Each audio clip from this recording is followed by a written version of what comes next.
Salut tout le monde, bienvenue dans MMA Chill and Fight, de la baston tout en décontraction. Alors vous le savez maintenant, pour faire un beau combat il faut être deux.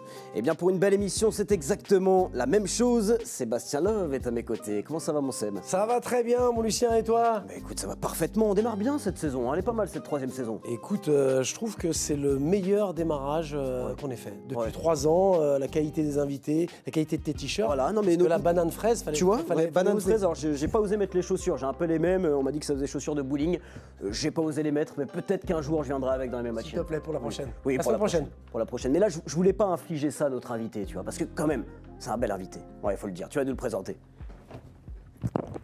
C'est le seul combattant qui vient en vélo. Il est également le seul combattant qui n'a pas besoin de passer au maquillage. Monsieur Azael, le sultan Adjouj.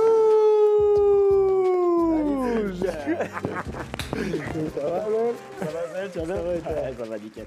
Installe-toi. Ah oui, c'est vrai qu'Azael, parce que nous, d'habitude, on reçoit des combattants, des combattantes, des coachs, ils viennent en Lamborghini, en Ferrari, en Porsche. Qui ont des chauffeurs privés. Ah là, le gars est venu en vélo, quoi. Vélib ou vélo personnel? Lime. Lime, ah oui. Lime. Désolé, je connais pas de troisième marque de vélo, je peux pas en citer à l'antenne. Comment ça va, Azael? Ça va très bien, et toi? Bah écoute, ça va super. Oui, vous voilà, hein. En effet, je pense qu'il vaut mieux partir comme ça. J'ai le droit au respect. Avec mon Merci d'être là, Azael. Merci à vous de m'inviter, hein. Ça fait plaisir d'être avec vous. Ouais, tu connais l'émission? Sois honnête, hein. Non. Eh ben voilà, allez, tu dégages, Azael. Allez. Non, mais au moins, j'aime bien parce que c'est l'honnêteté. Moi, j'aime bien les gens. Non, mais moi aussi. Parce que t'aurais pu dire oui, bien sûr. Tu m'en as parlé au téléphone, mais j'en ai jamais vu. Non, mais tu vas la découvrir. Mais j'avoue, je préfère ça qu'à chaque fois on reçoit des combattants, tu connais l'émission, tu vois le vide dans leurs yeux, ils te regardent tout stressés. Oui. Et Non, voilà. non. Là, au moins, il est honnête, Azael. Et ça, on aime ça dans les MMA Chill and Fight. Azael, je te présente pour nos téléspectateurs, peut-être qu'ils ne te connaissent pas non plus, comme tu ne connais pas l'émission.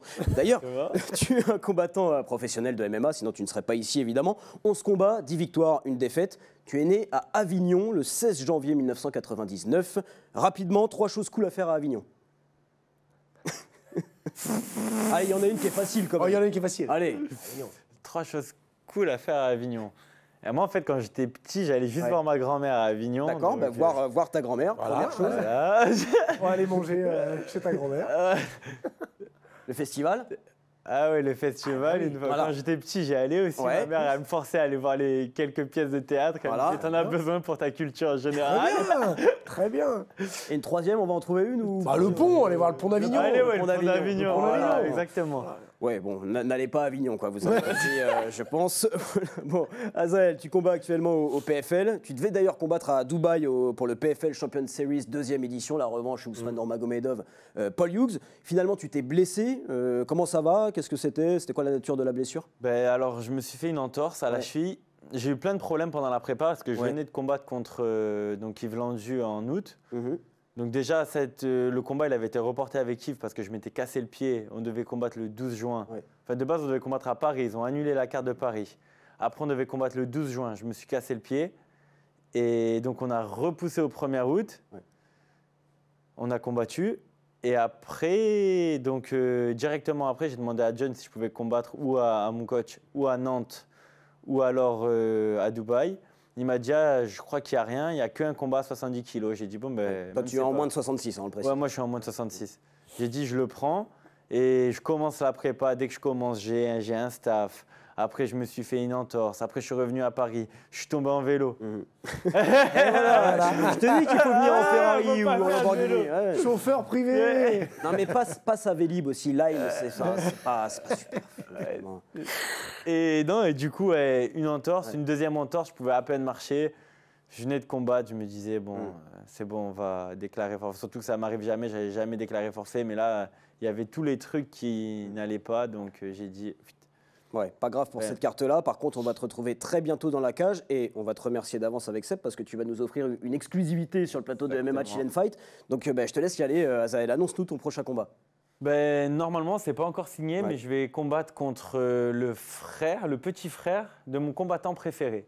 Zabit Magomed Sharipov. Je devrais combattre son petit frère, normalement Hassan Magomed Sharipov, le 13 décembre à Lyon, au PFL. C'est ça. Donc c'est un gros combat.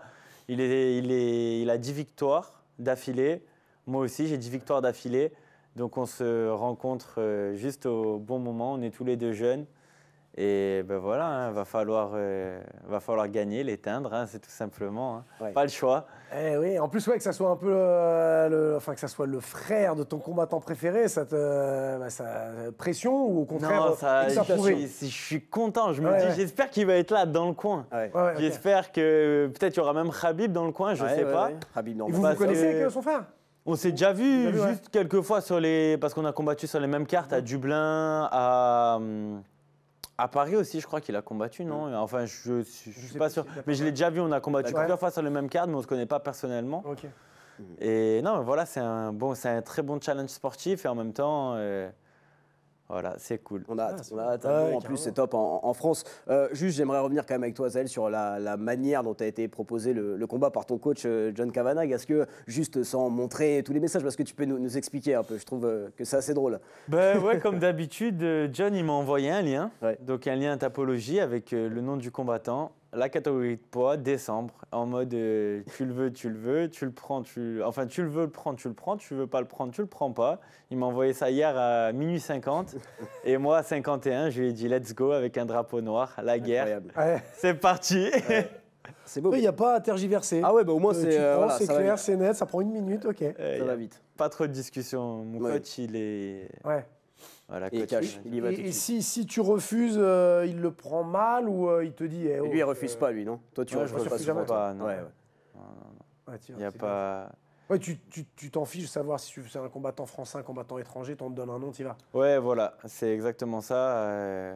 C'est bien. Moi, je combats. Il y a quelques mecs quand même où je combattrais pas mes potes. Mais d'ailleurs, avant ça, ils avaient parlé de nous faire combattre avec Patrick, Ouais, à Patrick Birora. Amirora, ouais, bien Mais sûr. moi, je suis à 66 kilos, lui Ouais. à 70, et lui, on se connaît vraiment.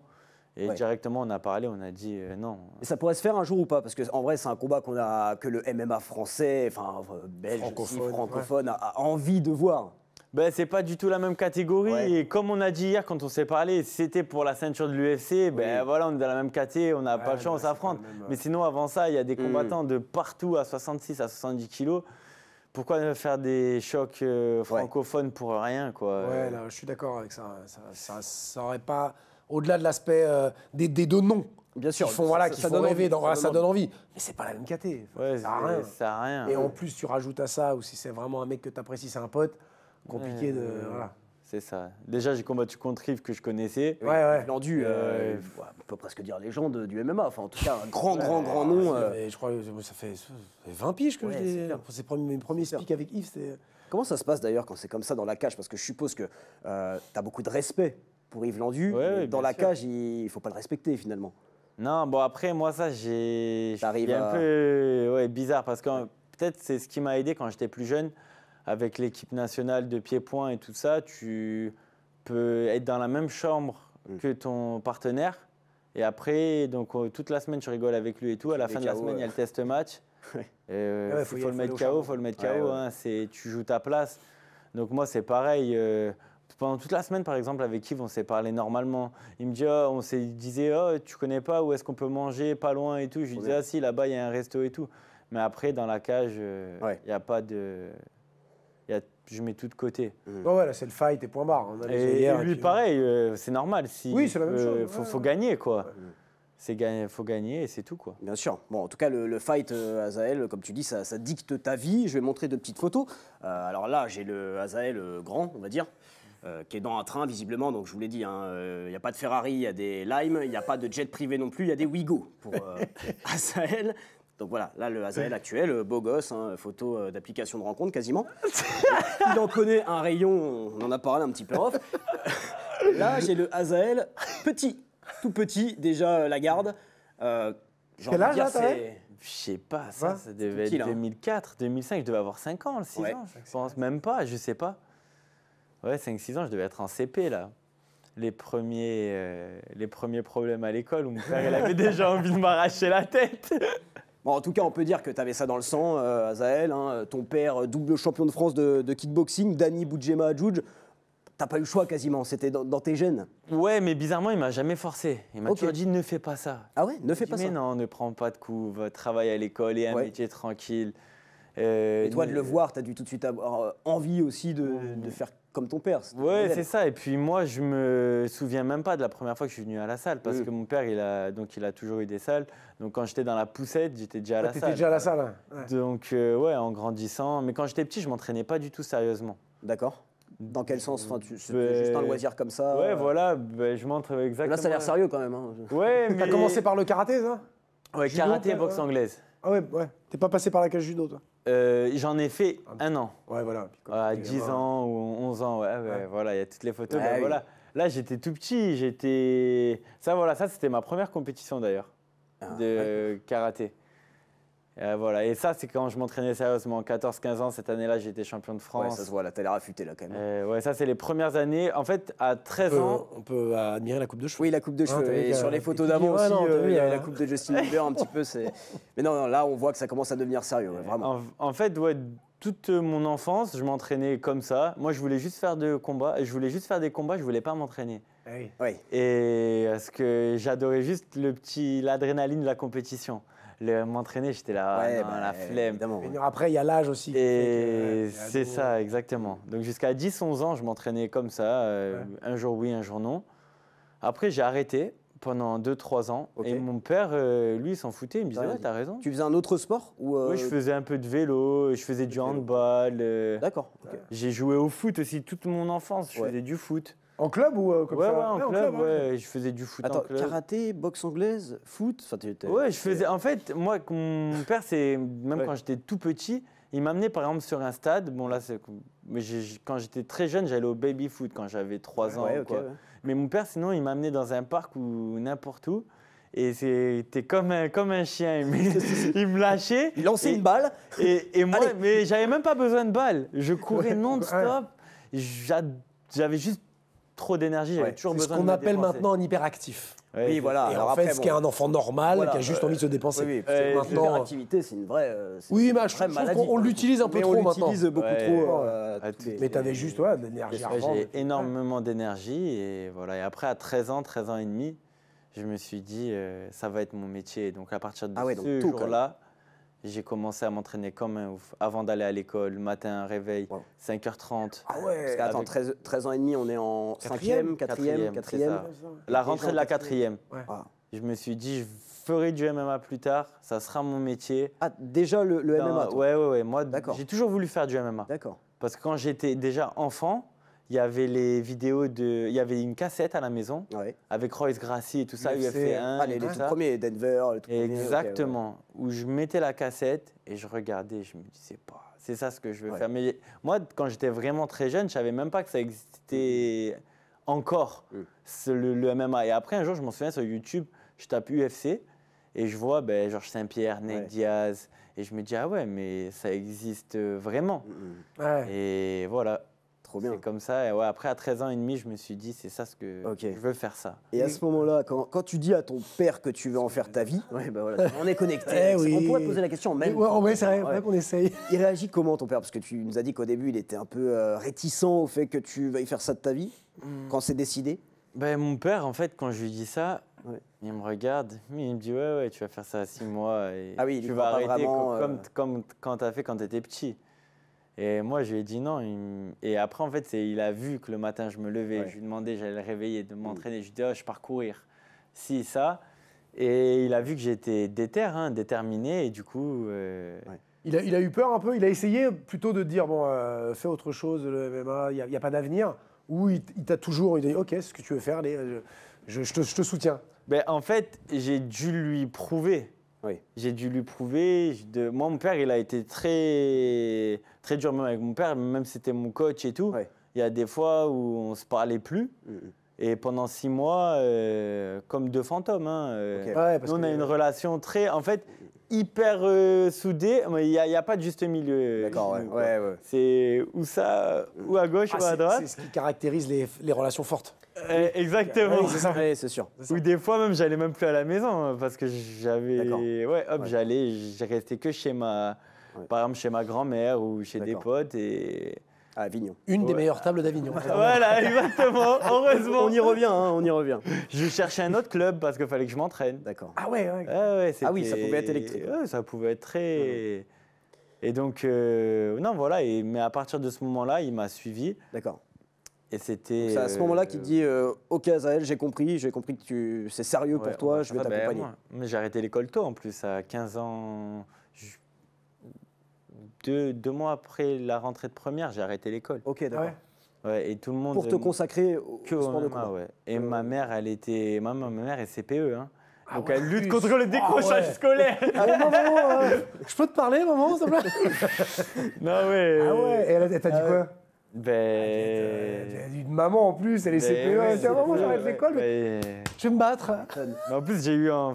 Ouais, ce qui a tout fini, c'est que j'ai eu plein de petits problèmes à l'école. Ouais. Donc j'ai eu pas un conseil de discipline, mais un conseil de remédiation. Okay. Des problèmes de bagarre. Tu te battais ou c'est? Oui, il y avait des problèmes de tout. Ah, tu prends un sac, tu mets tous les trucs dedans. Et...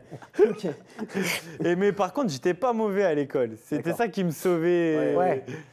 Qui me sauvait tout le temps. Mais voilà. Donc, et après, moi, travail, comportement, on est de la même génération, donc je vois un peu les trucs. Exactement. Et après, moi, je suis arrivé au conseil de remédiation, je savais ce que j'allais dire.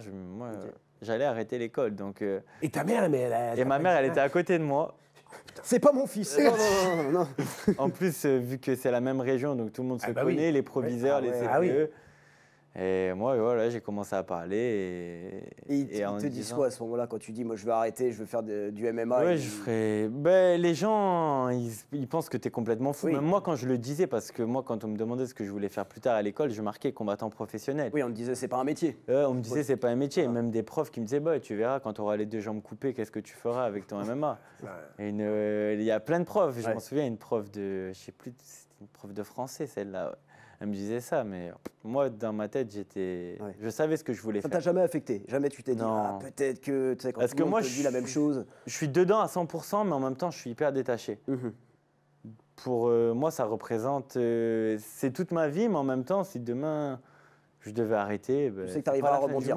Ah ouais, ça te fait, d'accord, t'es capable. Pourtant, ça part de tout petit. C'est ça, mais c'est...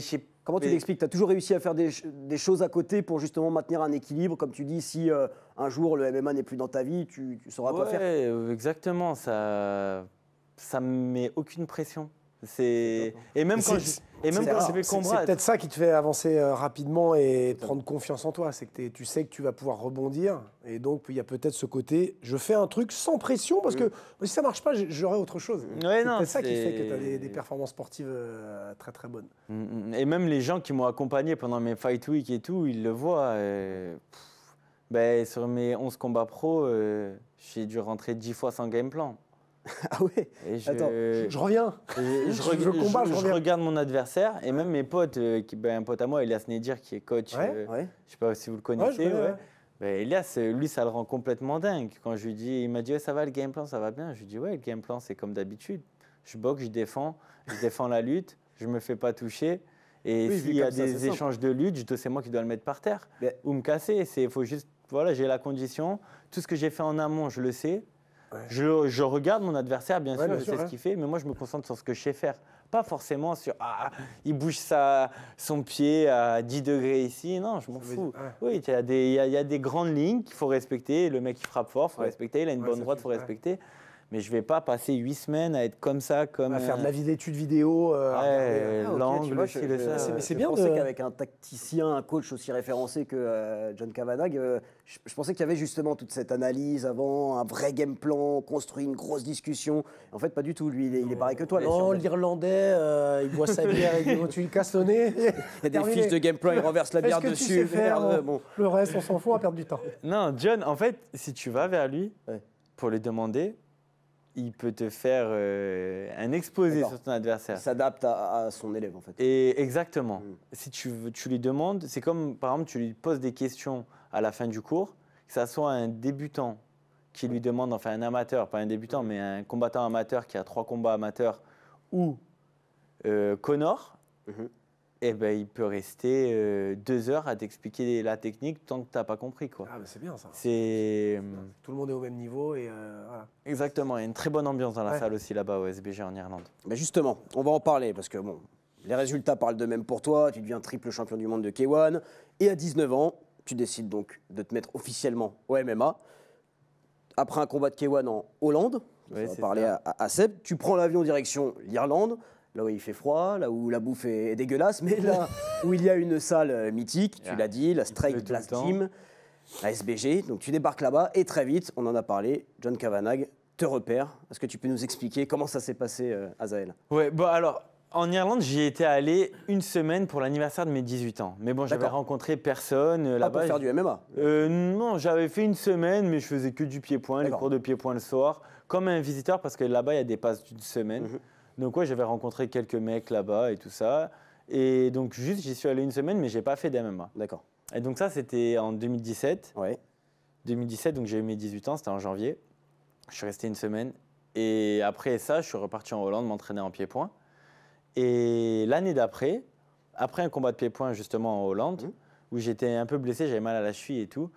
Et là, je me dis, bon, je vais avoir 19 ans, le MMA, c'est maintenant ou jamais. Ouais. Parce que dans ma tête, je me disais, quand je regardais par rapport à tous les combattants, à quel âge ils avaient commencé et tout ça, je me disais, dans ma catégorie de poids, je ne suis pas un poids lourd ou une femme, où c'est différent.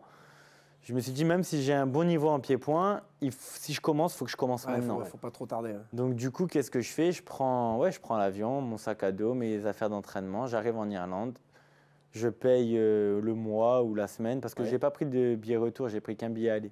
C'est ouf déjà.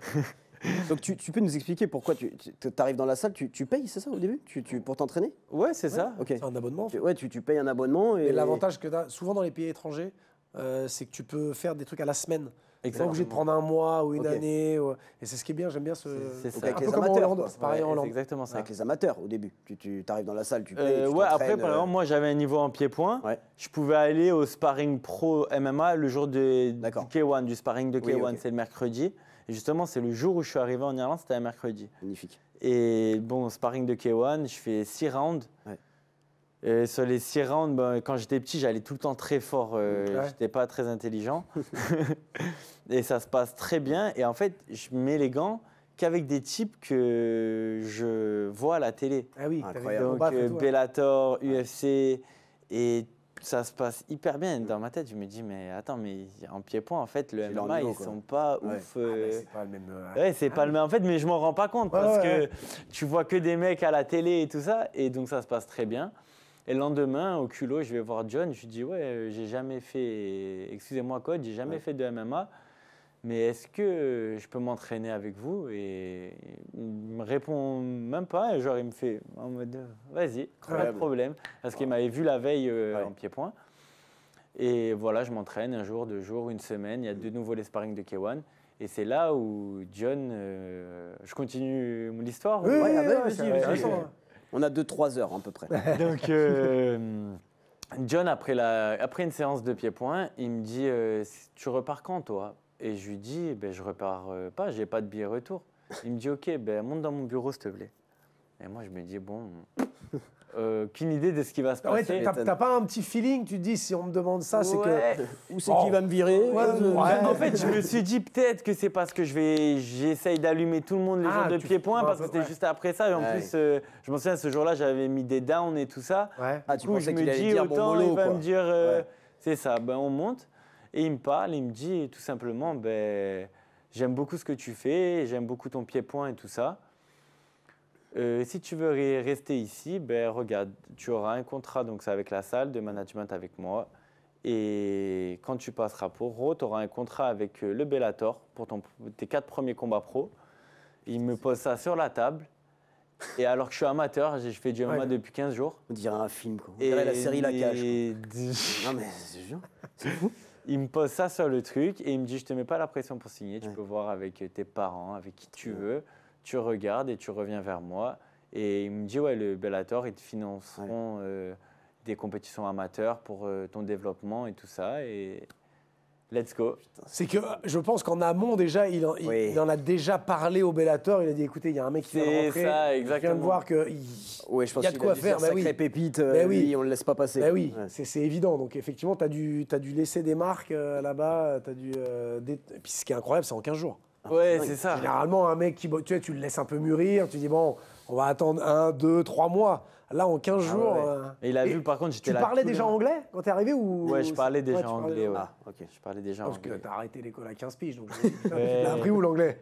Mais tu vois, quand Pas avec ta grand-mère à Lyon, désolé, mais tu vois, quand j'étais petit, ça c'était un truc que je comprenais pas. Ouais.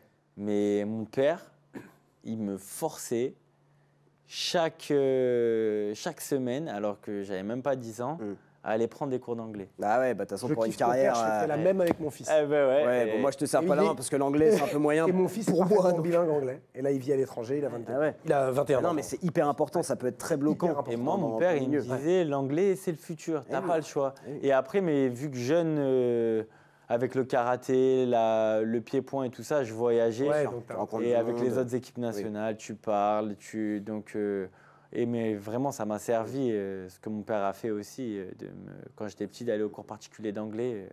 Ah, c'est cool. Ouais, je suis arrivé en Irlande. C'est un schéma de vie, un parcours de vie, par contre, qui est incroyable. Quand même, C'est hein. fou, c'est fou. Mais quand John Kavanagh te tend le contrat, il te dit tu peux prendre le temps de réfléchir, d'appeler tes parents. Toi, tu fais quoi? Tu prends le temps, t'appelles papa, tu lui dis Ouais, ça ou exact. direct tu dis ok, même pas besoin d'appeler. Non, si, je lui ai dit, moi je lui ai dit, ouais, je vais signer, il n'y a pas de problème, je Ok. vais prévenir mon père. Et la discussion avec ton père, elle se passe comment du coup? Mon père, très bien, mais bizarrement, en fait, c'est tellement tout ce que j'imaginais dans Oui. ma tête. Parce que trop beau. C'est comme si le fait que j'aille en Irlande, alors que je suis parti en Irlande sans aucune attente limite. Oui, puis ouais. Mais dans ma tête, je me disais, je veux faire du MMA, je veux combattre là, je veux combattre là.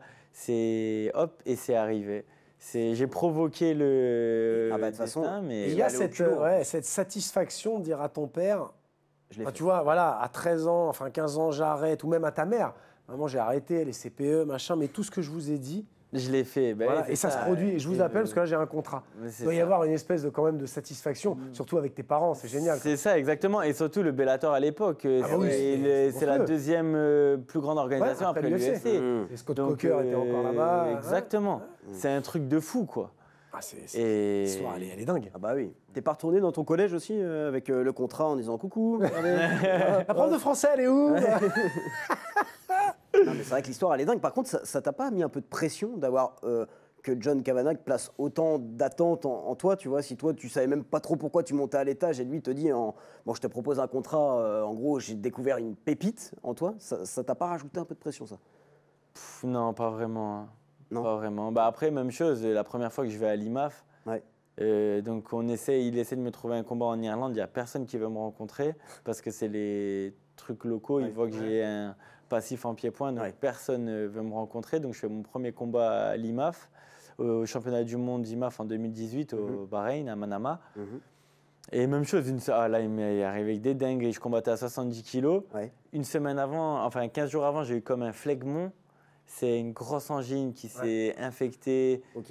Puis je descends en urgence, je m'en souviens, dans le sud, à Marseille, on me met un coup de scalpel pour me vider le pus. Je sais, c'était dégueulasse. Âme sensible, ça. Ouais. Et je combats, en fait, j'arrive, je suis sous antibio,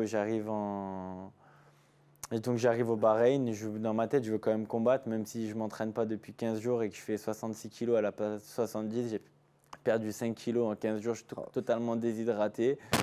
Mais je combats. Mais là, tu vois, ce jour-là, la pression, tu as John qui sort un article avec l'IMAF, donc la Fédération internationale, un des plus grands strikers que j'ai jamais vu et tout ça. Allez le voir, bon John, t'as peut-être un petit peu, je suis pas si fort que ça. Et là, j'arrive et je perds au premier tour, mon premier combat amateur. Ouais.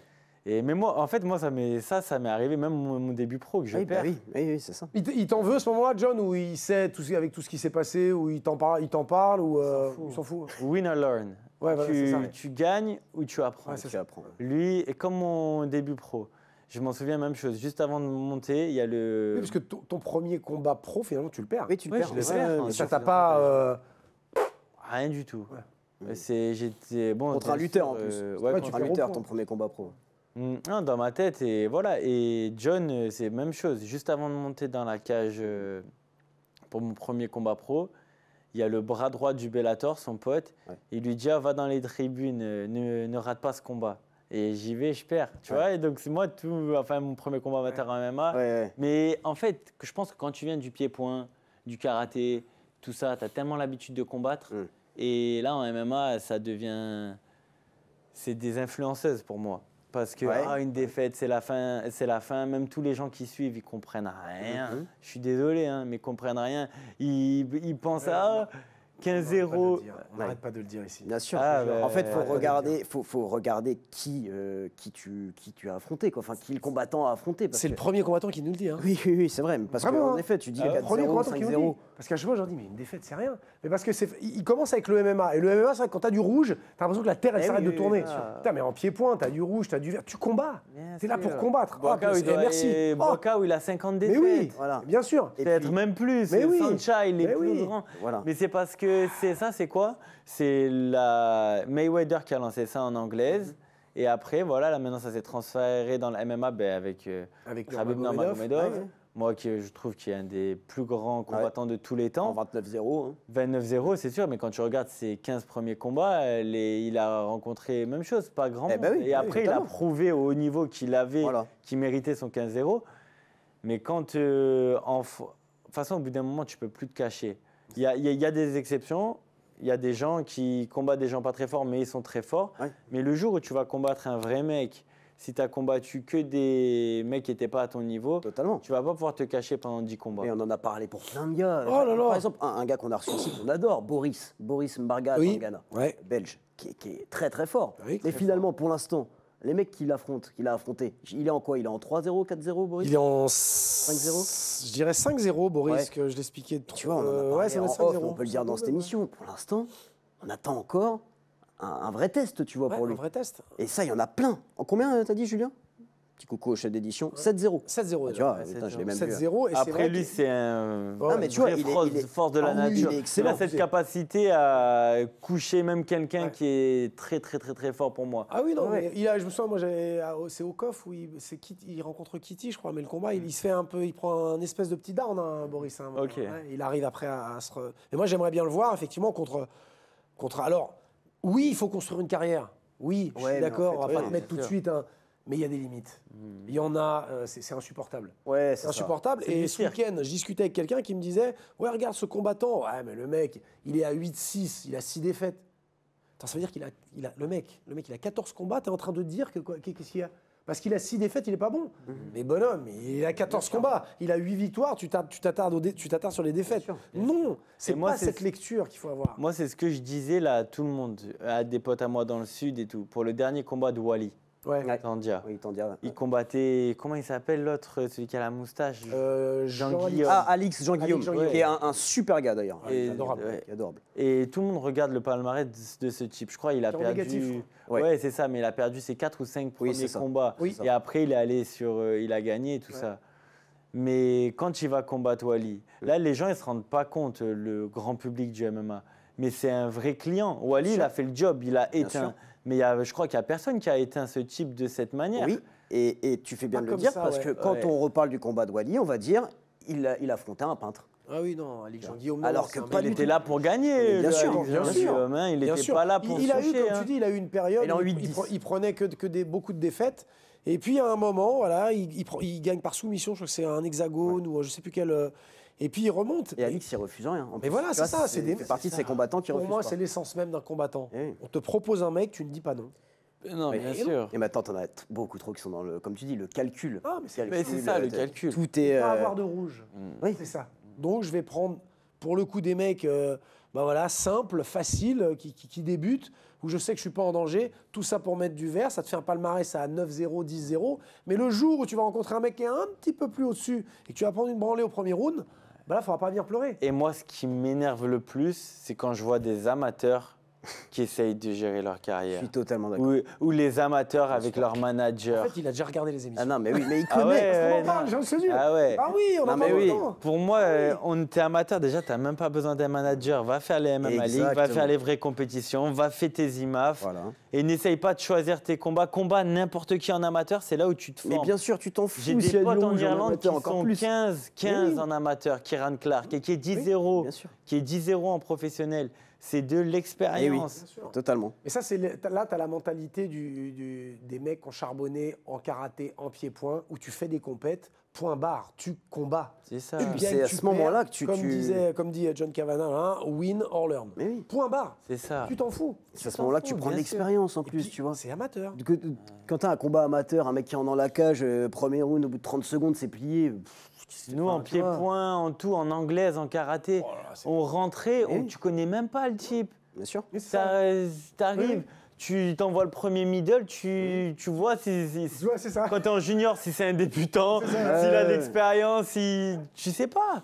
Et là, tu les vois, ils analysent, ils stressent, ils dorment pas la nuit pour des combats amateurs. C'est vrai. Qu'est-ce que... Je suis d'accord. Il y a le côté médiatique qui a oui, parce qu'en fait, comme tu passes sur des chaînes concurrentes, comme et c'est pour ça. et que les combats amateurs sont diffusés. Voilà. Ouais.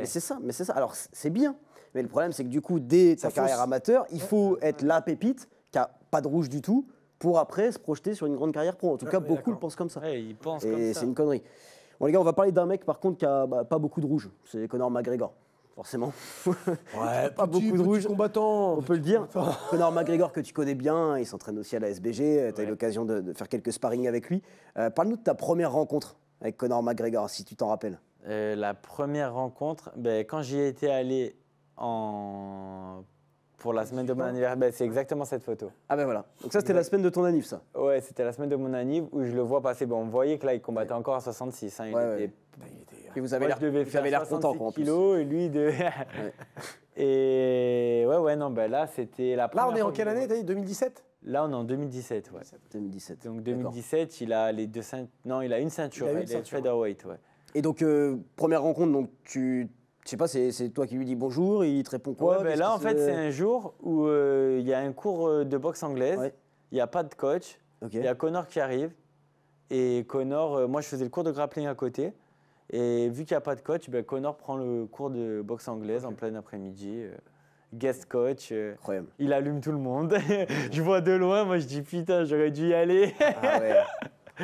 Et voilà, ça c'est après, donc là j'avais 20 ans, quelques années après, donc là ça déjà faisait 1 an que j'étais en Irlande et là on a fait un vrai sparring 3x5, c'était la guerre. Et qu'est-ce qui le rend alors Conor McGregor si fort, si spécial? Toi qui as eu l'occasion de l'affronter en sparring en tout cas. Conor, il a une gestion de distance et un timing qui est incroyable et il est complet, il a une bonne lutte, un bon sol. Il frappe très fort et surtout, quand le soir des combats, c'est là, sa tête est dedans. Il y a des gens qui arrivent à performer très bien à la salle mais qui n'arrivent pas en combat. Mais lui, en combat, il fait confiance en ses aptitudes et il est chirurgical. Hein. À chaque fois, ce n'est pas pour rien qu'il a, je crois, 17 KO au premier round. Hein. Il sait quoi faire. Moi, techniquement, je n'ai jamais été un grand fan de Conor McGregor. Moi. Jamais. Ah ouais. Jamais. Après, attention. Mais après, c'est parce qu'aussi il a battu José Aldo. Et ça, c'est le timing sur ces trucs. Ouais, c'est clair. C'est dinguerie. Ça lui frôle la barbe, quoi. Ouais, c'est beau. Hein. On a presque envie de se taire et de laisser juste les images défiler, quoi. Mais tu as eu l'occasion aussi, je suppose, de parler un petit peu avec lui. Est-ce qu'il y a un conseil qu'il a pu te donner qui te reste en mémoire toujours maintenant, Azael? Une phrase qu'il a pu te dire? La première fois que j'ai mis les gants avec lui, donc quand j'avais 20 ans, il m'a dit ton pied-point et tout ça, on me donne rarement en mode du fil à retordre. Ouais. C'est incroyable, pourtant j'ai tourné avec beaucoup de personnes. Continue, je suis sûr que tu vas aller loin. Il m'avait envoyé des vocaux, mais là, je crois pas qu'ils se sont pas supprimés, mais il y a marqué indisponible maintenant. Sinon, je les ai. On a compris, tu l'as jamais rencontré, ça va.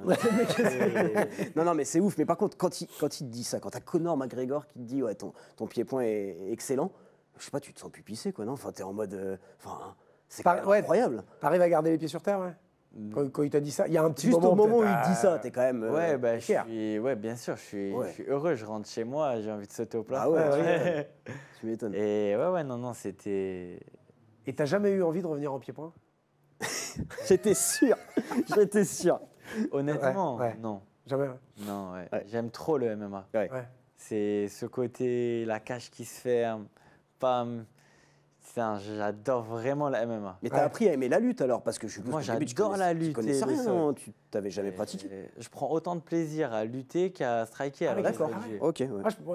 J'aurais dit que tu étais plus l'amoureux du striking avec ce côté lutte qu'il faut faire parce qu'il faut en faire en MMA. Mais ouais, pareil. J'adore ça. Là, par exemple, il y a ce que je disais des fois, c'est ce que je dis à des potes à moi des fois. Il y a des jours où j'ai plus envie d'aller lutter qu'aller mettre les gants en pied-point. Ouais. Ah ouais. J'adore. Ça prouve que tu es un combattant complet, quoi. Ouais, bien sûr. C'est cool. Ça s'est vu dans mes derniers combats aussi. Bien sûr. J'ai amené la plupart de mes combats au sol. Ça a des très bons grappleurs, alors que je fais du MMA depuis 6 ans. Ouais, c'est dingue. C'est vrai que ça fait finalement peu de temps. Juste une dernière question sur Conor McGregor, parce que ça m'intrigue un petit peu. On sait que McGregor, c'est un personnage...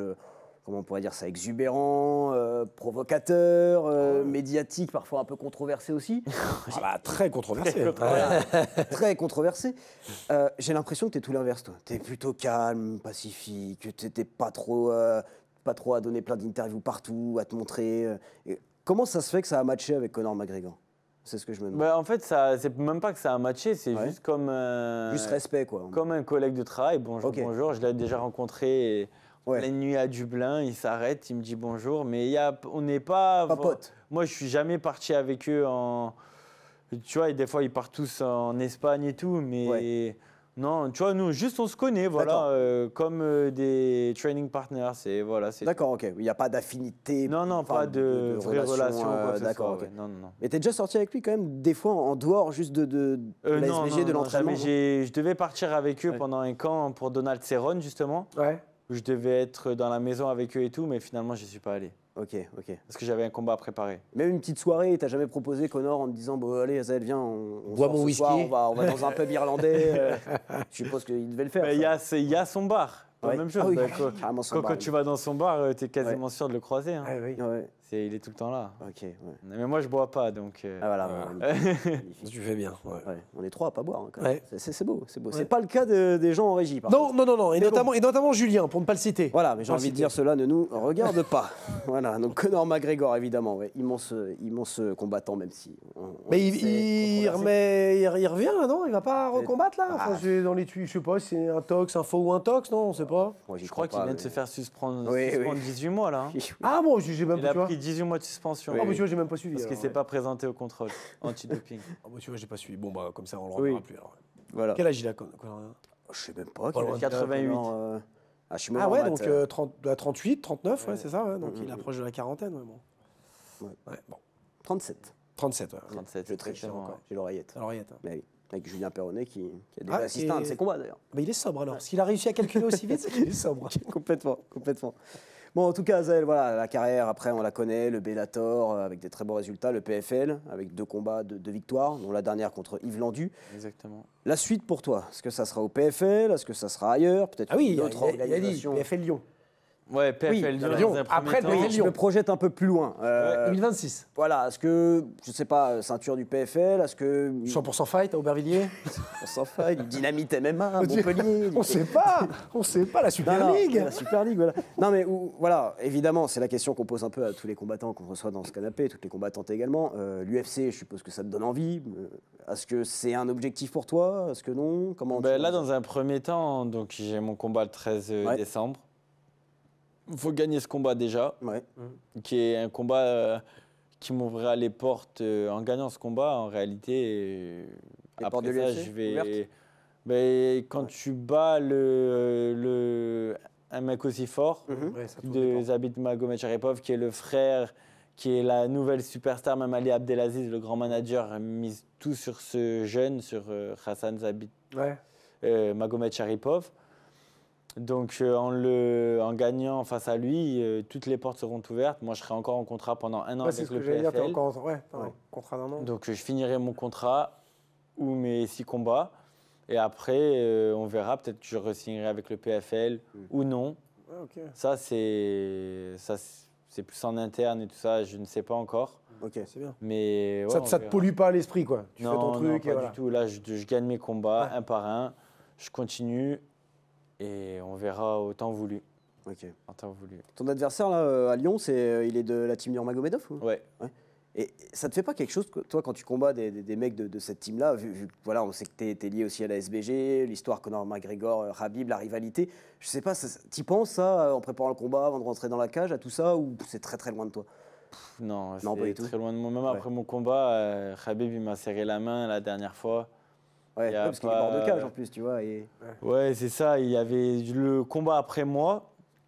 C'était un des élèves de Khabib. Et après, non, il n'y a pas de. Moi, je m'en fiche de tout ça. C'est pas.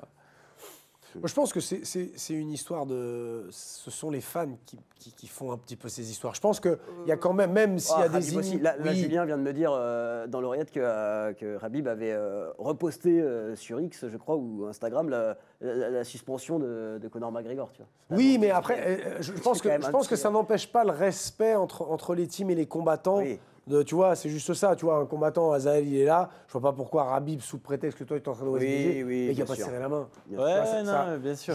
Venant d'un grand combattant comme Nurmagomedov, ça serait étonnant. Ouais. Après, t'en as toujours certains. C'est la classique, t'inquiète. Fallait que ça arrive. Oui, il fallait que ça arrive. Mais voilà, non. Après, je pense qu'il y a beaucoup aussi de construction. Les gens qui aiment bien. Comment ça, de faire des histoires entre deux clubs. Ah, eux, ils peuvent pas se blairer parce que. Ouais. En fait, c'est sûr. Quand je suis allé m'entraîner à Manchester Top Team, il y avait un jeune, Ibrahim Ibragomedov. C'est lui qui a combattu contre Mathis Duragrin. Oui. Ouais. Ben, même chose, lui, il est de la team de Nurmagomedov aussi. Il s'entraîne à Manchester et là-bas. Mais on s'est vu, il n'y a aucun problème. Tout le monde s'en fout. Je pense qu'à un certain niveau. Oui, c'est ça. Ouais, c'est un peu comme PSG Marseille, tu peux pas comparer. Tu vois. Allez l'OM. Hein. Oh non, tu vois, moi je l'aime bien ce mec, il est bien. Mais là tu dis allez l'OM là. Et Azael, là t'es entouré d'un supporter du PSG à côté de moi. En régie, t'en as deux gros fans du PSG. Donc là attention. Bon après les combattants de MMA les gars. Donc si vous voulez vous y frotter, allez-y. Mais moi je supporte personne. Je vous le dis. Non, je voulais qu'on parle d'une dernière chose. Je vais y aller, moi. Les gars, là. Deux derniers thèmes, on en a parlé un peu en off tous les deux, je voulais le développer dans l'émission. Tu parlais de la différence aussi au niveau de l'entraînement entre ce que tu trouves à l'étranger et ce que tu trouves en France. Est-ce que tu peux nous expliquer, Azael? Ouais, alors c'est ce qu'on disait tout à l'heure. Il y a des clubs où s'entraîner dur, longtemps, beaucoup, c'est encore la mentalité en France. Alors que dans la plupart des clubs à l'étranger, c'est des cours qui sont beaucoup plus courts, mais à haute intensité, ce qui reflète le combat en réalité. Et ouais, c'est ce qu'on disait, s'entraîner 2 fois, 3 fois par jour, tous les jours pendant 10 ans, tu te détruis. Tu te détruis comme en Thaïlande. C'est comme ça qu'ils se sont entraînés les Thaïlandais pendant des années. Et là, maintenant, il n'y a que maintenant où ils commencent à s'adapter. Et on les voit à 30 ans, ils performent encore. Qu'avant, à 25 ans, une carrière d'un Thaïlandais, c'était fini. Ouais, c'était fini. Ouais, en France, on n'a pas encore compris que ce qui était le. Mais pas tous les clubs. Oui, pas tous les clubs. Nicolas Haute, notamment. Ouais, Nicolas Haute, il a une vision très moderne. C'est un des seuls. Hein. C'est un des. Il n'y en a pas beaucoup. Hein. Ouais, non, c'est un il n'y en a des pas seuls. beaucoup. Après, c'est vrai qu'on dit, c'est des cours de 2 heures, 2 heures et quart.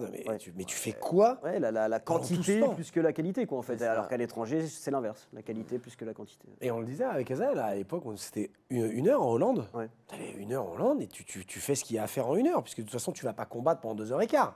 Non, ben non. Et déjà, tu ne combattras pas pendant 1 heure. Donc ça ne sert à rien. Après, pourquoi on le fait en France alors? C'est pour pouvoir se dire, s'auto-convaincre qu'on s'entraîne plus que les autres? Je pense qu'il y a peut-être cette mentalité aussi où donc la boxe anglaise, le pied-point, ou la lutte, parce qu'il y a quand même un bon niveau en lutte à l'heure d'aujourd'hui en France, où les entraînements sont très longs, mais c'est comme culturel. C'est comme en Thaïlande. Quand les gens revenaient de Thaïlande dans les années 2000, tout le monde pensait qu'aller courir 1 heure, faire 30 minutes de corde, faire 5 djirans de pao, du sac. Et si on avait dit en 2000, non, il faut se mettre sur une trap bar, faire de la prépa physique, si ça, en plus de ça, mais ils auraient dit, mais qu'est-ce que vous racontez? On vient d'aller en Thaïlande. Et ça, en Thaïlande, 2 fois par jour. Les gens en Thaïlande, par exemple, ils couraient 2 fois par jour à l'époque. 1 heure le matin, 30 le matin minutes. tôt avant de manger, et puis après, tu t'y retournais. C'est ça, c'est l'habitude, je pense. L'habitude, ouais, et puis comme tu l'as dit, je pense que c'est culturel et il y a aussi cette génération aussi de nouveaux coachs sportifs qui s'improvisent coachs sportifs et plus t'en fais, c'est ça, en fait. plus t'en fais, mieux c'est. Plus t'en fais, plus tu prépares ton corps. Non, plus t'en fais, plus tu détruis ton corps. Exactement. Mais tant que ça... Bon, après, chacun... intelligemment, quoi. Mais En fait, mais comme tu dis, ça part aussi du professionnalisme des coachs. Tu vois, moi, je viens de l'athlétisme et c'est pareil. Avant, les méthodes employées, c'était vraiment des trucs barbares. Un athlétisme voilà, très, très dur. Tu mettais plus du demi-fond, tu vois, tu mettais la misère. Pareil, c'était des séances de barbares. Maintenant, il y a toute une réflexion autour de l'entraînement. Pour arriver en compétition à ton pic de forme, c'est vraiment des calculs savants, hein, presque. C'est hyper scientifique. Ce sont des études, mais tu remarqueras que ceux qui performent au plus haut niveau sont ceux qui ont su adapter leur entraînement avec des rythmes et des routines plus restreintes. Et c'est comme ça que tu performes. Ceux qui s'entraînent encore à l'ancienne à 3 heures d'entraînement le matin et le soir, non. C'est ça. Enfin oui, et puis à 25 piges, tu les vois plus. C'est ça. Et après, comme on disait tout à l'heure, des fois, tu as des exceptions. Oui, voilà. On voit en France Saladin Parnasse. Bien sûr. Lui, sa capacité d'entraînement, mais lui, il est unique. Il n'y a que lui qui peut faire ça. Il ne faut pas trop le prendre comme exemple. Il n'y a personne qui peut le suivre. Comme tu l'as dit justement, il y aura toujours une exception. Voilà. J'entends déjà les gens dire oui, mais alors lui. Mais bien sûr, mais sur la masse de combattants. Voilà, c'est une poignée qui arrive à sortir du lot. Parce que génétiquement, ils sont hors normes. Exactement. Ce que dit mon préparateur physique, moi, Rémi Lancou, c'est comme si tu prends une boîte d'œufs, tu en éclates 100 contre le mur, il y en a un ou 1000 contre le mur et tu en as un qui ne se casse pas. Tu ne peux pas faire une généralité sur. Ah oui, non, ça c'est. On a encore un petit peu de retard en France, un petit peu de retard, mais peut-être que. Alors, on a parlé de Nicolas, peut-être qu'un autre homme, peut-être un futur coach pourra aussi avec Johnny avoir aussi, on s'entraînait bien. Fracher, c'est vrai, oui, bien sûr. Il y en a quelques-uns, désolé d'ailleurs. Oui, on a pas ça. on en oublie. Non, il y en a plusieurs. Il y a beaucoup. Mali qui en fait partie. Voilà, Mali, il y en a évidemment, et peut-être, pourquoi pas, Azaël, à un moment, non? Tu veux ouvrir une nouvelle salle, c'est un des projets, ça, Azaël. C'est une salle de pole dance, Azaël. Ah oui, c'est vrai, il m'a dit. Non. J'ai déjà vu des combattants faire de la pole dance à Fort-Rocher, sur ce plateau même. Moi, ça serait une salle sans combattants. Oui. Juste. Moi, je veux du loisir dans Paris. Ah, ok, d'accord. Ces problèmes des compétitions. Il a tout compris. Et toutes les conneries, là. Avec mes coachs, un petit endroit stylé. Un petit coin café. Exactement, une bonne machine à café. Comme, qu'est-ce qu'on a Mehdi Ben Lagdar. Oui, c'est ça. Tu as un petit coffee shop, tu peux prendre un matcha, tu as un espace de coworking. Les mecs, ils branlent rien, ils sont à la salle, ils boivent des cafés et ils lisent des livres. Mais tu bois le café avec tes protèges Tiga. Tu sais, tu fais illusion un petit peu. Non, mais parle-nous un peu de ton projet là, Azaël. Moi c'est un projet, donc j'ai toujours voulu faire ça aussi en parallèle, même quand j'étais très jeune, quand je disais je veux être combattant pro et tout, j'ai toujours eu cette idée dans ma tête d'avoir des salles de sport. Et justement là j'ai envie de... Donc mon concept ça sera, il y a le temple en boxe anglaise et tout ça, et moi j'aimerais faire plus ou moins, donc la même chose, proposer du grappling, du MMA, de la boxe aussi, du pied-point, avec des cours sur réservation, des cours pas plus entre 12 et 20 personnes maximum. Donc tu réserves ta séance dans Paris. Le matin avant d'aller au taf, surtout dans le deuxième, il y a beaucoup d'entreprises, de la finance, les banques, toutes les startups et tout ça. Tous les mecs blindés qui vont prendre un abonnement sur 10 ans. Voilà, donc des cours le matin, des cours le midi, des cours le soir, des cours particuliers en journée. Et voilà, c'est tout. Moi, c'est ce que j'ai envie de faire, proposer, qu'il n'y ait pas ce truc, gommer cette image de le MMA, c'est l'ultra-violence et tout ça. De montrer que tu peux t'entraîner, être safe, repartir au taf derrière, tu viens faire ton sport, tu es tranquille, avec une équipe de coachs compétents. Trop bien. Et voilà. Et il y a déjà une avancée ou c'en est au stade de projet ou il y a déjà, ça y est, on rentre dans le concret? Là, on rentre dans le concret. Normalement, cool. J'ai pas encore signé le bail. Ouais, mais ça y est, c'est pour une ouverture dans une année, un an à peu près? Non, j'aimerais ouvrir en janvier. Ah oui, donc c'est pour ton année concret. 16 janvier. Ah ouais, super. Le jour de ton année. Janvier, Ah ben, on viendra pour l'inauguration. Il a dit qu'il nous invitait. En fait, nous, on ne payera pas. Il ira s'entraîner comme ça, à vie. À vie. Abonnement à vie. C'est parfait. Non, en tout cas, c'est ce que tu aimerais.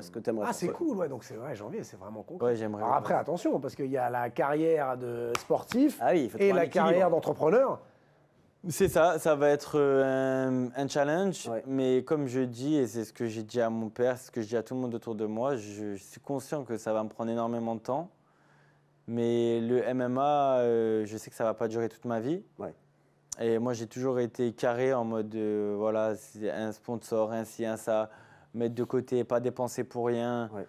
et tout ça. Et j'ai pas envie d'attendre le jour où je me fais un genou, je suis out pendant 1 an, et à me gratter la tête, à me dire, ah, J'aurais dû. j'aurais dû. Ouais, C'est t'as pour raison. ça que je préfère le faire maintenant, je suis au top.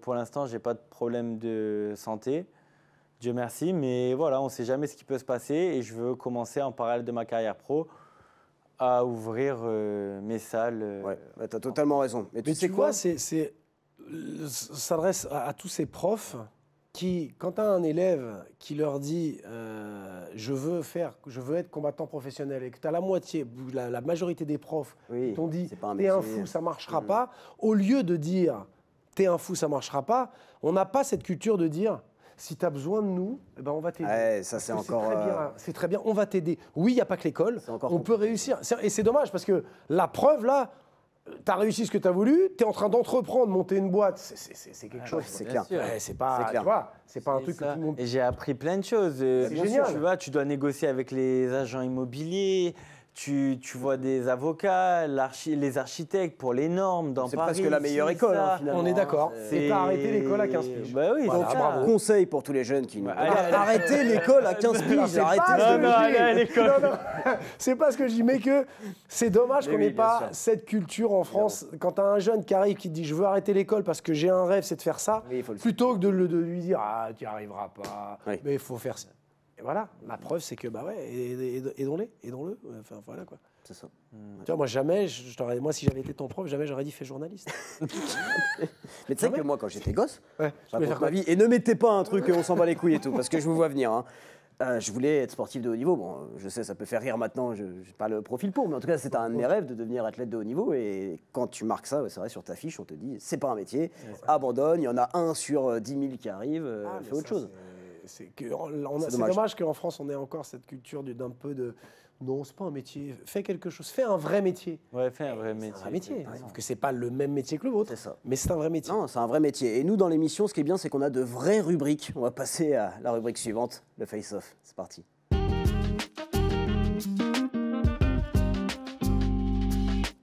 Très simple, Azaël. Bon, je t'ai pas briefé avant, mais toi, je suis sûr que tu vas comprendre. Tu vas avoir dans cet écran qui se trouve juste en face de toi des personnes que tu connais qui vont s'afficher en photo et tu vas t'adresser directement à ces personnes.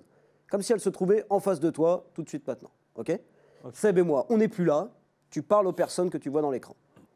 C'est Ok, bon pour toi? donc comme un fou. Comme un fou. Exactement. Exactement.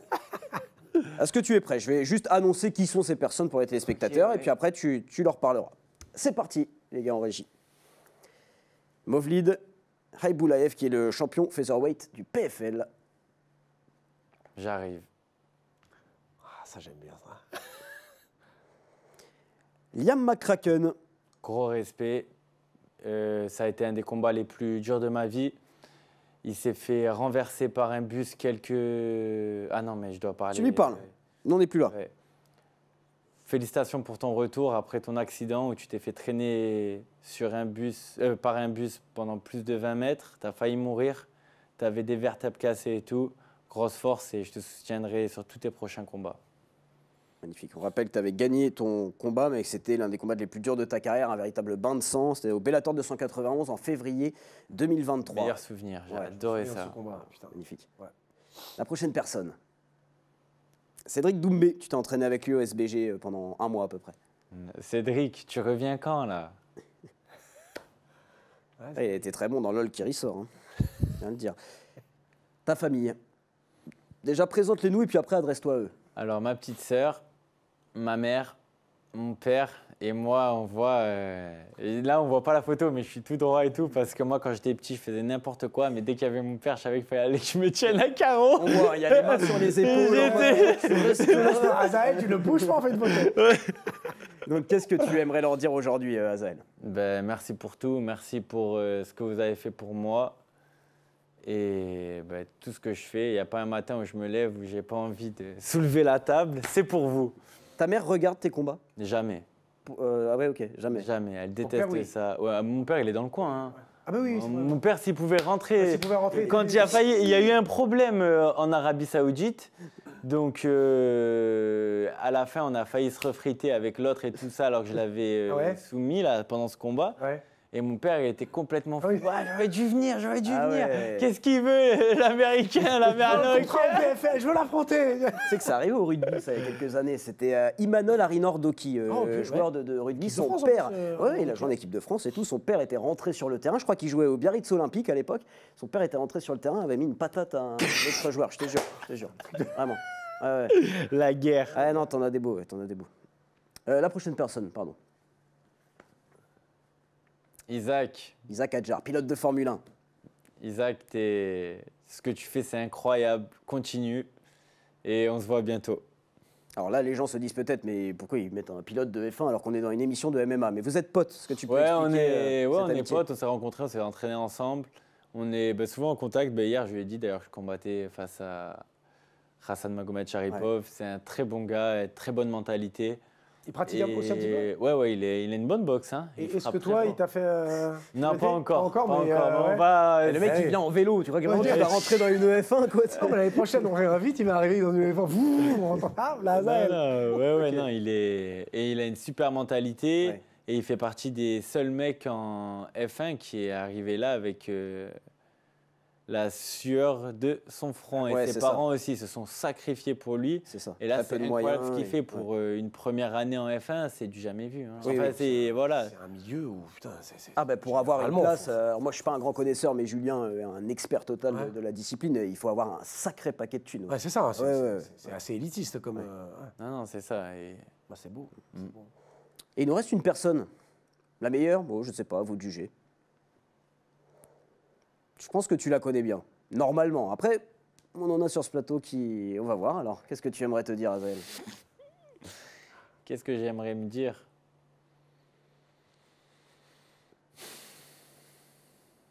C'est pas simple. Continuer, hein, continue dans la même direction et continue à t'entraîner encore plus dur. Tout ce que tu as toujours voulu faire, ben, c'est arrivé, mais que par le travail, comme tu as inculqué ton père. Et d'où on vient, on n'a pas le droit à l'échec. Je te sens ému un peu, Azael. Là. Ah ouais, là, Ouais. moi, c'est quand je Ouais. pense, ben, moi, c'est l'histoire de ma famille et tout, Bien ça sûr. me Ça galvanise. te prend aux tripes, ouais. Après, ouais, je pense qu'on peut avoir le droit à l'échec. Ouais, mais ça empêche nous pas de met pas, rebondir. ouais, ça nous met pas à terre. Non, bien sûr, c'est ça. Ouais, c'est ça. On remonte. Même si tu Je tombes, l'ai tu dit. reviens. Comme on Voilà. l'a dit avec les défaites Ouais, et tout, ça. c'est pareil. Exactement. Ouais. Ça fait avancer, ça construit, et puis. Mais c'est bien. Et puis, tu as oublié de dire que va soigner ça. Ouais, vrai. exactement. Va soigner Avant de perdre mon œil. Ouais. Conseil de Sandrine David, Eh oui, notre excellente maquilleuse. Ouais. Bon voilà, on a un petit moment émotion, tout ça, on va passer maintenant aux petites questions, on va faire un peu les cons quand même. Oh bah, attends. Dans cette Ah, bah, émission. quand même. Le QCM, les questions cons du MMA. Allez. Tu poses la première? Allez. Allez, c'est parti. Alors, visiblement, tu n'as toujours pas trouvé un endroit pour ton shadow. T'en fais partout. Mais tu préfères devant la Tour Eiffel, Ouais. Ah, Ah ouais. petit B, pas loin de la route, hein, le mec, hein, quand même. dans les escaliers, petit C, à la piscine. Bon, alors je m'arrête là, mais je t'ai vu aussi à la plage, dans la rue, à la montagne, sur le toit d'un hôtel, partout. Tu sais, t'as Martine à l'école, Martine à Ouais, c'est ça. Azael à la piscine, Azael dans la Tour sur Eiffel. l'escalier. Donc, sur ces trois spots, t'as préféré lequel? La Tour Eiffel, les escaliers ou la piscine? Les escaliers, c'était quelque chose. C'était où? C'était en Algérie. Ah, ok. J'étais à Alger dans un hôtel. Ouais. À Alger, et c'était avec un pote à moi avec qui il y a une histoire particulière parce que son petit frère qui est décédé, Ok. qui était footballeur et tout, et il est décédé. Et c'était la première fois où enfin, on est resté ensemble pendant quelques semaines ensemble à Alger, justement. Et donc, ouais, c'est les meilleurs souvenirs avec Hassan. Bon, c'est top. Après, ils se sont fait virer de l'hôtel parce qu'il y a un client qui est venu se plaindre. Putain, il y a un mec qui est en train de faire de la boxe dans les escaliers, on peut pas passer. Quel est ton... Deuxième question. Quel est ton plus beau sourire, Azael? Petit A. Quand tu as reçu le trophée du sport vauclusien, on voit que tu es très très heureux. Ah et ça fait plaisir. Qu'est-ce que j'aime pas ces trucs-là. Petit B, quand tu as fait médaille au championnat du monde amateur, là aussi, très très heureux, Azaël. Oui, là pour moi, c'est un grand moment. Moi, voilà. Petit C, quand tu retournes en enfance. Elle est belle cette photo. Quand je retourne en enfance, bien sûr, parce que moi, 2e, 3e. Eh oui, je l'ai compris. Mais quand même, le trophée du sport vauclusien. Ouais, mais moi, quand j'étais petit, je rebondis là-dessus. Vas-y. Quand en boxe thaï, enfin en K1, en karaté ou en boxe anglaise, j'étais sur le podium, mais si je n'étais pas premier, je disais à mon père, va chercher la médaille, moi je monte pas là-dessus. Ah ouais. Par contre, je suis un très mauvais perdant. Je suis... Surtout dans la vie, même sur des, par exemple, je sais pas, enfin, jeu de société, un truc. Surtout. J'ai une... En fait, c'est bizarre parce que ça ne m'atteint pas de fou. Mais ce que je fais, je suis investi à 3000%. Et ça, c'est un point commun à tous les athlètes de haut niveau. Ils sont comme ça en général. Enfin, il y en a qui arrivent à se détacher de la devise de Coubertin. L'important, c'est pas de gagner, c'est de participer. Reste chez toi. L'important, c'est de gagner. Si tu fais un truc, c'est pour gagner. Participer, non, je le fais en loisir. Après, peut-être que ça, je me dis, le truc d'être compétiteur dans tout, quand tu as des gosses, ça atténue un peu le truc. Tu vois, tu fais un jeu de société avec ton gosse. J'ai jamais eu de pitié avec mes gamins, moi, quand je faisais un Monopoly, n'importe quoi. Ah non, mais je vais te dire, je trichais pour gagner. Non, mais je dis ça avec mes enfants. Comme mon père. Voilà, tu vois. Bon, faites pas de gosses. Faites ce que vous voulez. Non, on est là pour gagner, je m'en fous, moi. Ouais, quand je retourne en enfant. Ouais, réponse C. Elle est magnifique, cette photo, quand même, avec la boule de glace et Mickey. C'était en Irlande, ça. Alors, quelle est la pire chose, selon toi? Petit A, la coupe de cheveux de Georges Saint-Pierre, en mode Tintin. Elle est terrible, celle-là. Petit B, ton style et la taille de ton biceps. Et petit C, le régime. Alors, c'était quoi la question déjà? Le pire, c'est quoi le pire pour toi? La coupe de GSP, ton style et la taille de ton biceps ou le régime? Petit la B. La B. Est-ce qu'on peut revoir la photo, s'il vous plaît? On va l'analyser un peu plus en détail. Ça, je devais avoir 14 ans, 4e, quand je me disais, ça y est, là, je regardais que les vidéos de Mayweather et d'Adrian Bronner. Je me disais, c'est pour ça que je me réveille à 5h30 du matin pour être comme eux. Et il a déjà regarde, type out. Le débardeur des Contenders. C'est ça, hein? C'est pas mal.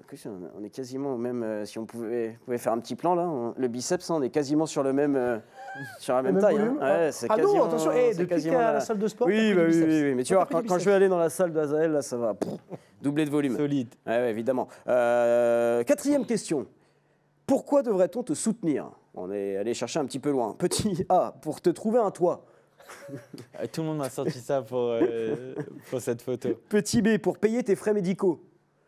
Petit C, pour te racheter un sac de frappe, là, parce que ça va pas du tout. Un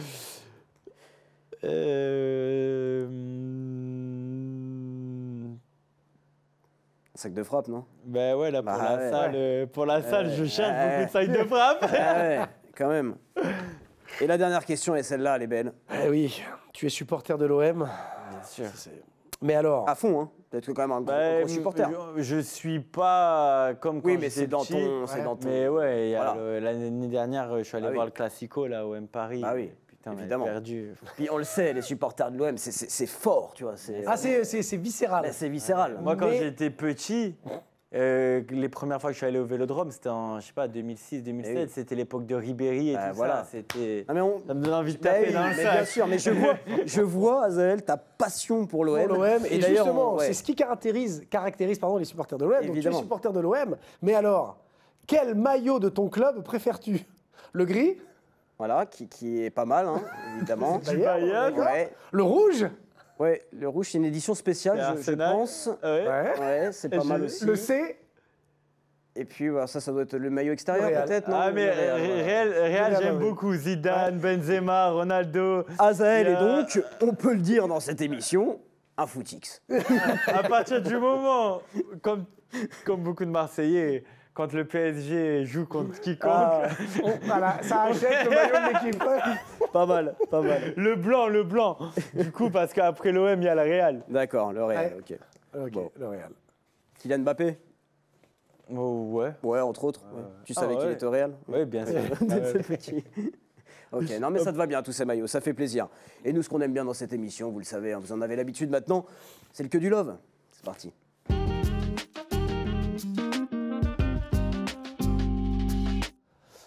Le que du love cette semaine, la 18e édition du KOC à Cognac, véritable institution dans les... Alors, il paraît qu'on ne peut pas dire MMA parce qu'ils sont sous l'égide du Kempo. Et le Kempo ne veut pas qu'on dise MMA, ça reste du MMA, oui, là, c'est bien évidemment. Donc voilà. Alors moi j'ai une histoire particulière avec le KOC, c'est pour ça que j'en ai fait que du love, c'est que j'ai fait pratiquement toutes les éditions en tant que speaker, donc ça fait 18 ans qu'ils font ça. C'est énormissime, la salle était pleine, je crois qu'il y avait plus de 2500 personnes. Une ambiance de folie et une ambiance très familiale avec, donc c'est les frères Fernandez qui organisent ça, Fred et Manu. Manu exceptionnellement n'était pas là cette année. La particularité de ce KOC, c'est que depuis 2 ans, on est 2 speakers, David et moi, à speaker l'événement. Donc on rentre tous les deux en musique, en chanson, on danse. Et du coup, ça donne un événement incroyable, de très beaux combats.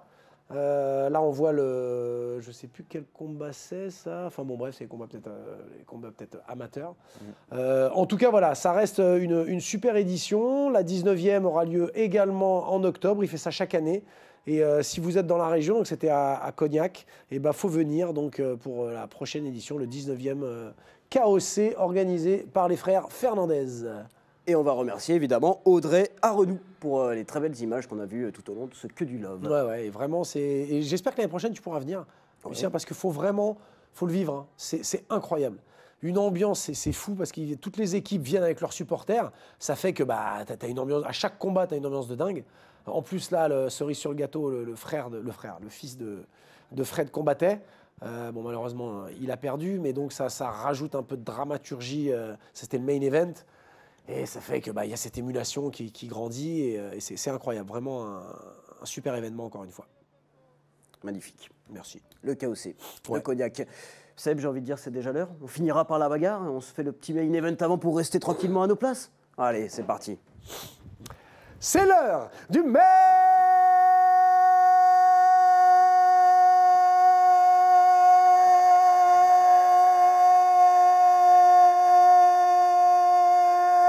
event.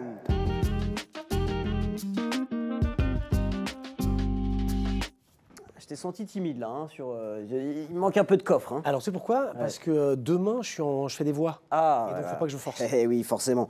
Donc ce main event, Azaël, bon, on l'a dit, tu étais passionné de F1, de F2 même, et puis tu es venu à la F1 avec Isaac Adjar. Elle vient d'où cette passion? C'est uniquement grâce à Isaac Adjar? Ouais, c'est grâce à Isaac. Quand j'ai rencontré Isaac, j'ai commencé à regarder donc, la F2. Ouais. Et quand j'avais la F1 qui commençait, j'allais faire une sieste. Hein. Ouais. J'en avais rien à faire.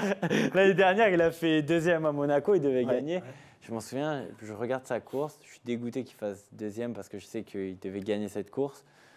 Et après, donc, je crois que c'est Leclerc qui a gagné l'année dernière à Monaco. En F1. Ah, je ne suis pas du tout. Ouais, non, voilà, oui, c'est ça exactement ça. On a un grand. C'est ça, mais bon, je me suis réveillé juste pour l'arrivée, quoi, parce que je suis allé faire une petite sieste pendant la F1. Moi, ce qui m'intéressait, c'était juste de regarder Isaac. Et...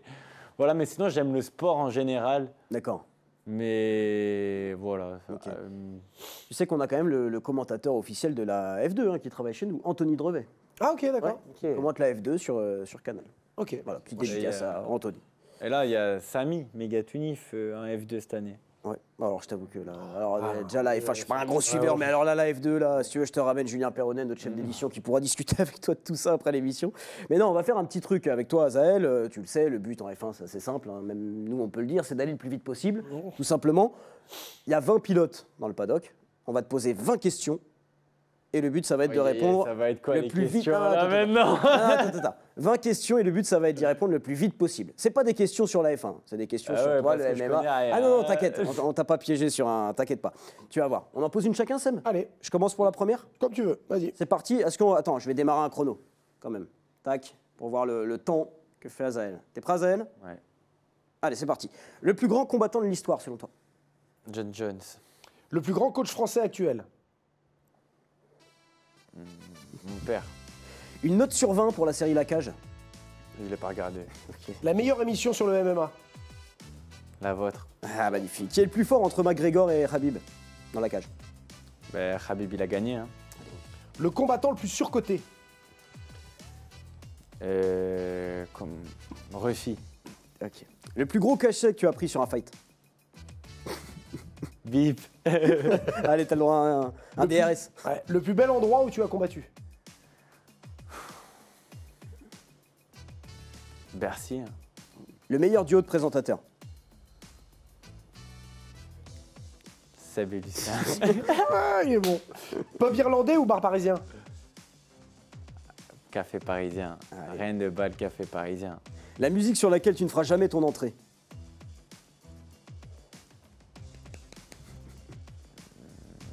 Aya Nakamura. Nakamura, allez. 3 victoires par KO et une défaite ou 4 victoires par décision partagée? 4 victoires par décision partagée. Ah, ok. La couleur de short que tu ne porteras jamais. Aucune. Ah ouais, tout. C'est bien. Ton cheat meal préféré après un fight?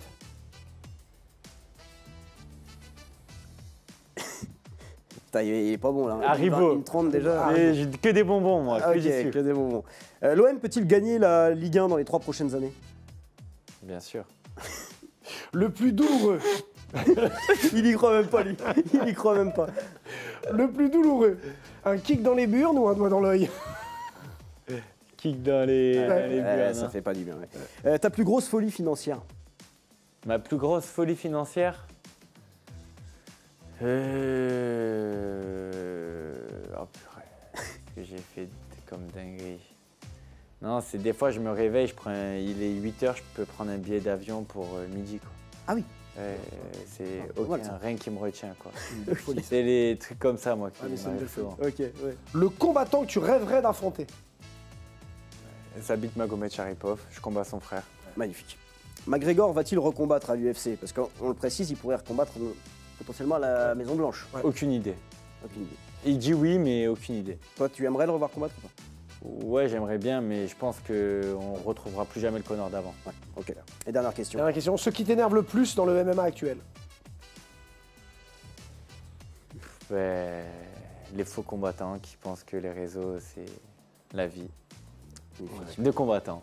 Ouais. Eh ben, je suis très mauvais au niveau du temps. Non, franchement, non. Je pense que tu aurais fini avant dernier. Non, parce qu'en plus, tu as développé des trucs. 53 autour. Ah non, c'était très bien. C'était très bien. Avec cette dernière réponse, évidemment, les faux combattants. Et la meilleure des folies financières. Les voyages. Eh oui, c'est vrai. C'est génial. Ouais. Ouais, non, moi, ça, là-dessus, je peux me lever. Et même quand je descends dans le sud voir mes parents, des fois, j'appelle, ouais, tu fais quoi, papa?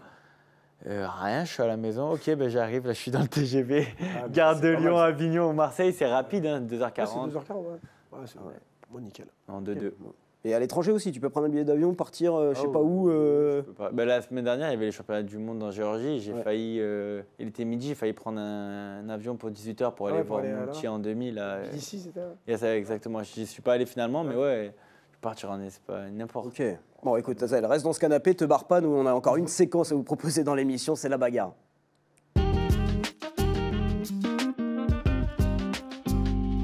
C'est la séquence. Alors, très simple. Azael, la bagarre, je vais enfiler un plastron.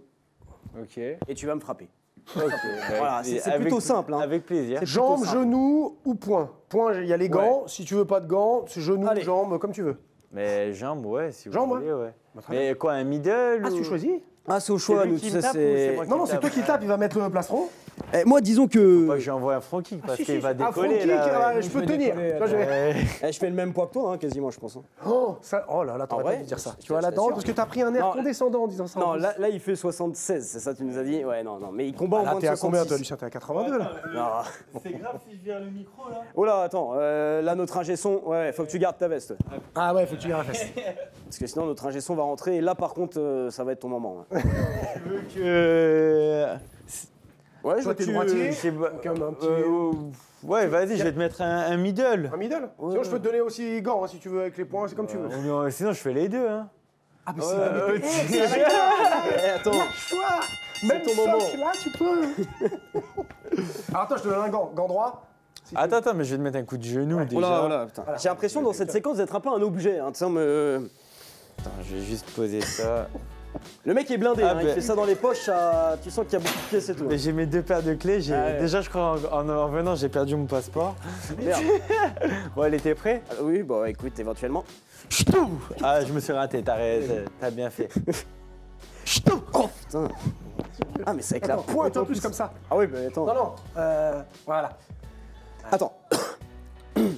Tu veux quoi, un middle ou un front Ah, mais moi, kick je veux encore rien, moi, c'est pour les téléspectateurs, putain. Oh, ça. Encore. Un dernier après.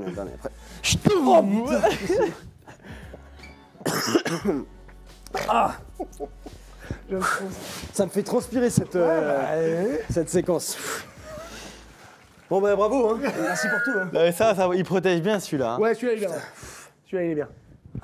Mais j'en ai à la salle, moi, qui ont vécu, tu sais, où tu tapes dedans, t'as l'impression de rien avoir. Je vais l'emmener pour la semaine prochaine. Et puis j'ai bouffé avant un sandwich poulet curry suivi d'un tiramisu, là. Ça aide pas. Ouais, non, ça aide non, pour pas, cette séquence, ça aide pas, ouais, c'est clair. À chaque fois, je finis l'émission, du coup, avec une tête... La bagarre. La bagarre, évidemment. Mais un jour, on inversera les rôles. Okay, quand je me serai bien entraîné, ok. Je pense qu'on pourra tenter. Okay. Mais ça peut être, à la limite...